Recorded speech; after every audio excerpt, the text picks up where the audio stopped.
If you're not willing to go in there and face yourself, you're not gonna find anything. You're gonna live right here on surface, man, right here on surface. So if there is an ending to this world and there is somewhere to go and there's a judgment, you're gonna get there and you might see a chart. And that chart may tell you who the fuck you should have been. And now you get the rest of your life to think about that. Man, I could have lived a much better life if I just would have just suffered a little bit more. If I just would have went in that and realized I had so much more. But fear and the 40% and living here versus living here, being afraid, stop me. Your biggest enemy, the most important conversation you will ever have in your life is the one you have with yourself. You wake up with it, you walk around with it, you go to bed with it. Eventually, you're going to act on it, whether you're good or bad. You have to. That's why the whole thing about this book I have, it's about you. It is about you. It's strictly about you finding who you are. So many people die, live 100 years, never fucking know who they are. Never know who they are. You have to look in that mirror and know there's so much more in here, man. Because I can literally right now be a 300-pound guy spraying for cockroaches still to this day. If I did not look in that mirror and say, there has to be more to this. This can't be it. And then willing to go into it, dive deep into it, and give all I have to find it. So that's what all that's about. Let's say there's 10 people in this room and we're all mediocre. But I'm the best of the mediocre people. I now think I'm great. I'm great. We surround ourselves around people that make us feel great. They tell us what we want to hear.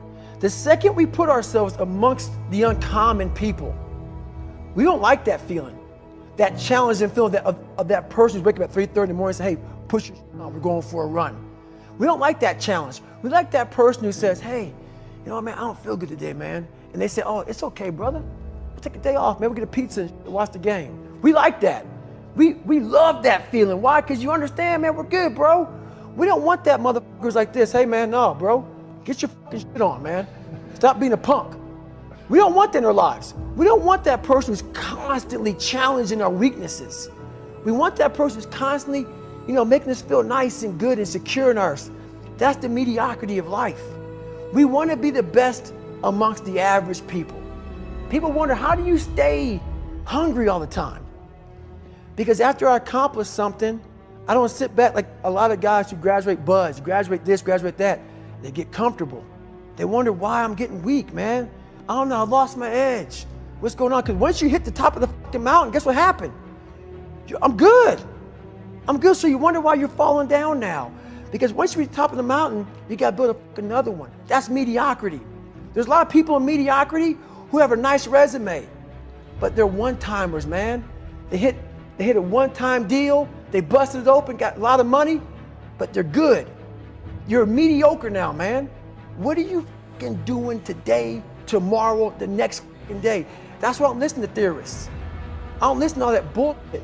I listen to a motherfucker who's like this, man. What's wrong, man? I'm fucking tired, dude. Why are you tired? Because tomorrow, I gotta do the fucking shit again, man. Whatever it is that made me fucking nauseous and sick to my stomach, it made me hurt. There's no ending. And that's the person I listen to. That's the person who's gained knowledge. You gain knowledge through suffering. And on the other end of suffering is a world that very few have ever seen. It's a beautiful world because that's where you find yourself. You don't find yourself in over here. You find yourself on the other end. Like the 100-mile race I was on, I ran it for 24 hours. I found myself on the other end of that race. That 19 hours, I found, wow, there's a whole nother world out here that I've never even saw, but the world's in your mind.